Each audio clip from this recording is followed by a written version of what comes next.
o nosso convidado hoje para falar sobre o mercado do boi gordo é o Caio Junqueira, lá da Cross Investimentos. Com o Caio a gente já vinha discutindo já há alguns boletins atrás aquela queda de braços, principalmente na tentativa da China renegociar o preço da tonelada da carne comprada aqui no Brasil. Parece que essa queda de braços ainda continua e isso está trazendo um efeito colateral aí que pode parecer, ou pode estar entrando mais carne, está sobrando mais carne para o mercado interno. Até que ponto isso é negativo para as cotações? Vamos conversar com o Caio de novo para saber o que está acontecendo. Vamos lá então, lá em Presidente Prudente, interior de São Paulo, onde está Caio Junqueira, direto da Cross Investimentos. Seja bem-vindo, Caio, obrigado pela participação. Não teve solução ainda esse impasse dos preços da arroba para a China ainda, Caio? Boa tarde, Alexandre. Boa tarde a todos os ouvintes. Não teve ainda, Alexandre. Eu lembro que a gente vinha comentando que essas cotas, esses contratos antigos aí que estavam sob vigência iam até mais ou menos 10 de julho, então seria mais ou menos até o fim dessa semana, e que muitos contratos que já iam minguando aí, que o pessoal estava tentando refazer esses contratos novos, as ofertas da China estavam muito aquém do esperado, que era muito melhor essas indústrias, por mais que elas estejam habilitadas a fazer China, elas estarem posicionando, direcionando, na verdade, essa produção para o mercado interno, que estava muito mais estava muito melhor, né? A remuneração estava muito melhor do que mandar para a China. Isso aí muita coisa aconteceu aí, muita coisa foi direcionada para dentro do mercado interno. O que a gente enxergou agora é que nesse impasse todo entre a China voltar, a China não voltar, esses contratos serem feitos de novo, muita coisa foi direcionada para o mercado interno, e o mercado interno, a princípio, parece que bateu num limite aí do consumo. A gente não sabe ainda se é um limite de consumo ou se é um limite de maior oferta.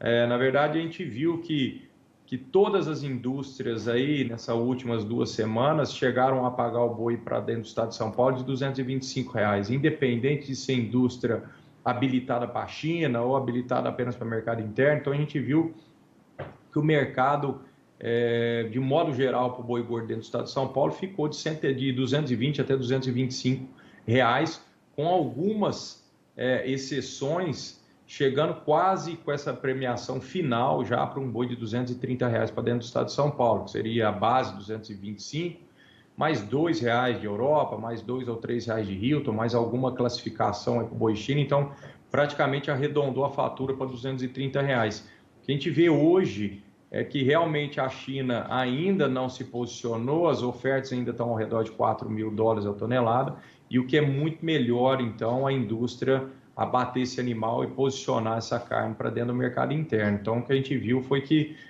parece que o mercado interno está um pouco mais abastecido, e hoje a gente nota a indústria num movimento aí meio de que não, espera, não vamos dar preço, meio que desde sexta-feira não querendo dar preço em mercadoria, não querendo andar muito longe, às vezes escolhendo uma mercadoria talvez um pouco mais volume, um pouco melhor qualidade, mas priorizando frete, priorizando às vezes um frete menor, um fretinho mais curto. Então você vê que a indústria está começando a se posicionar realmente assim com uma estratégia de espera, né? Vamos ver o que pode acontecer, vamos ver se a China volta, parece que o mercado interno está um pouco mais ofertado no atacado, e aí a indústria que é pequenininha, que tem só que abater e direcionar para o mercado interno, sente que o mercado de atacado, o mercado interno está um pouco mais ofertado, então quer tirar um pouco o pé também. Então, o que a gente está vendo agora parece que é um movimento meio de compasso por parte da indústria. Mas já tem novos valores sendo ofertados aí pela indústria, Caio?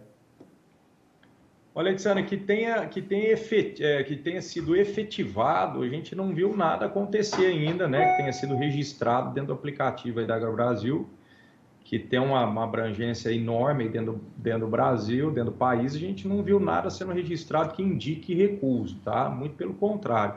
Os preços que estão sendo registrados ainda são os mesmos aí da semana passada. É óbvio que você não vê aquelas máximas, né, acima de 225, mas você ainda vê um negócio aí para colocar na indústria de 228, você ainda vê um negócio ainda para o mercado interno de 220, um negócio ainda de 223, ainda está encostando, ainda está vendo os mesmos negócios, né? Mas a notícia que a gente chega, que chega até nós e que a gente acaba levantando, é que a indústria mal está dando preço, entendeu? Muitos dos clientes ligam aqui para nós e falam assim, tentamos falar no fulano, no ciclano, o cara está fora de compra, o cara não quer dar o preço.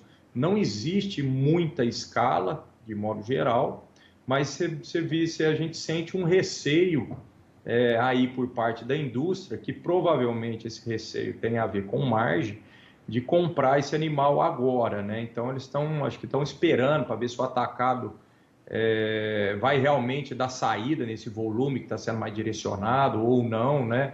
Ou se tem alguma consequência nova aí, ou alguma notícia nova sobre exportação, sobre alguns contratos que estão sendo fechados aí para a China. Então o mercado está bem em compasso de espera. Mas tem uma luz no fim do túnel aí, que é não a negociação direta com a China acontecendo, mas Hong Kong aparecendo, é isso, Caio? A gente viu desde sábado alguns traders aí de mercado externo que colocam essa carne para fora, falando que parece que Hong Kong está um pouco mais ativo, né? As negociações estão começando a aparecer, umas ofertas começando a aparecer por intermédio de Hong Kong.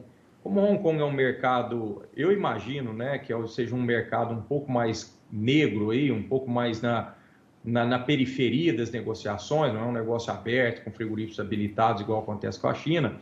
A gente vê que Hong Kong parece que, a notícia que a gente tem é que parece que Hong Kong está se mexendo um pouco mais.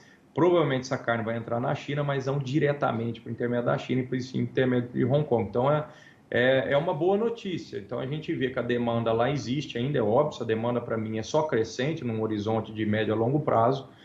E parece que a saída pode ser que a curto prazo venha por intermédio de Hong Kong, sim, que vai ser uma boa notícia para nós, né? O que já era assim antes da China efetivamente negociar essa compra diretamente com o Brasil, né, Caio?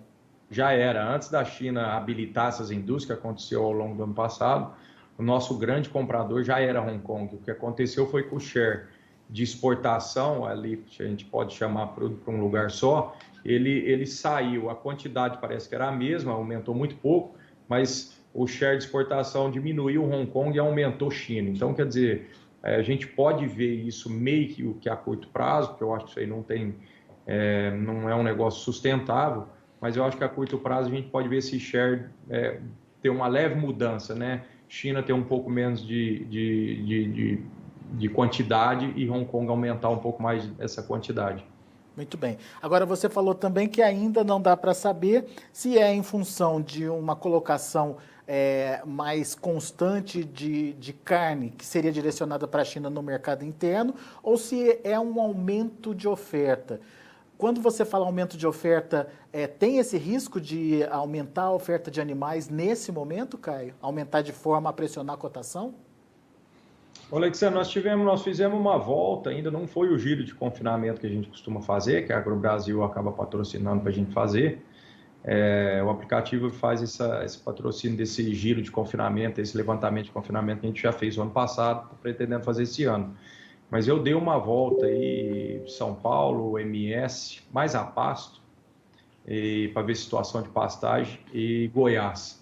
E não acredito que essa oferta vá aparecer. A situação está bem severa de seca, parece que não foi isso que aconteceu, mas parece que é uma geada meio que torrou o capim, a situação de pastagem aqui de São Paulo, MS e ali o sul de Goiás.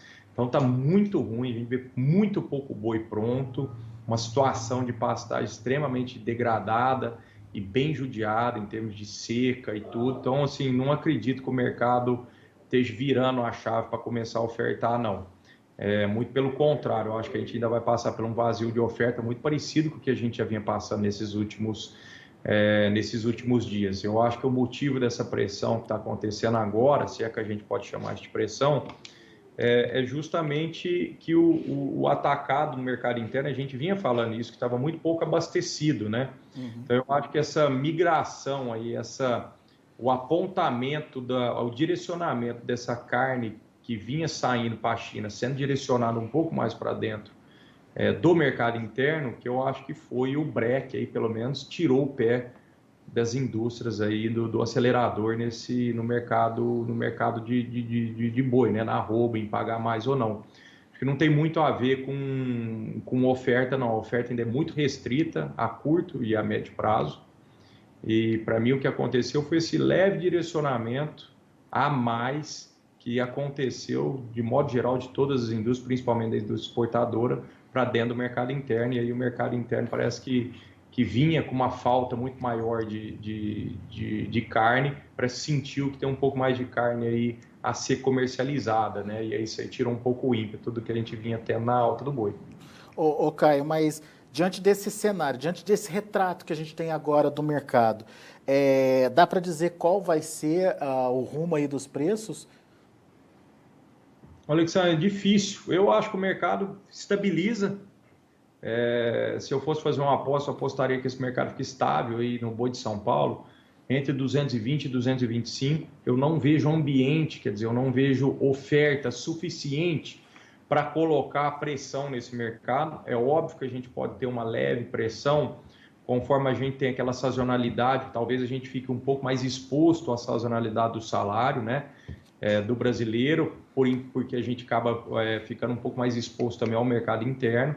Talvez, então, uma sazonalidade de preço, o mercado fica um pouco mais aquecido agora na virada, tem salário para entrar agora.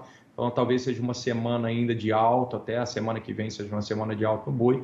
E depois pode ser que a gente entre de novo numa pressão aí do frigorífico falar que não pode pagar o boi 220, tem que pagar o boi 218.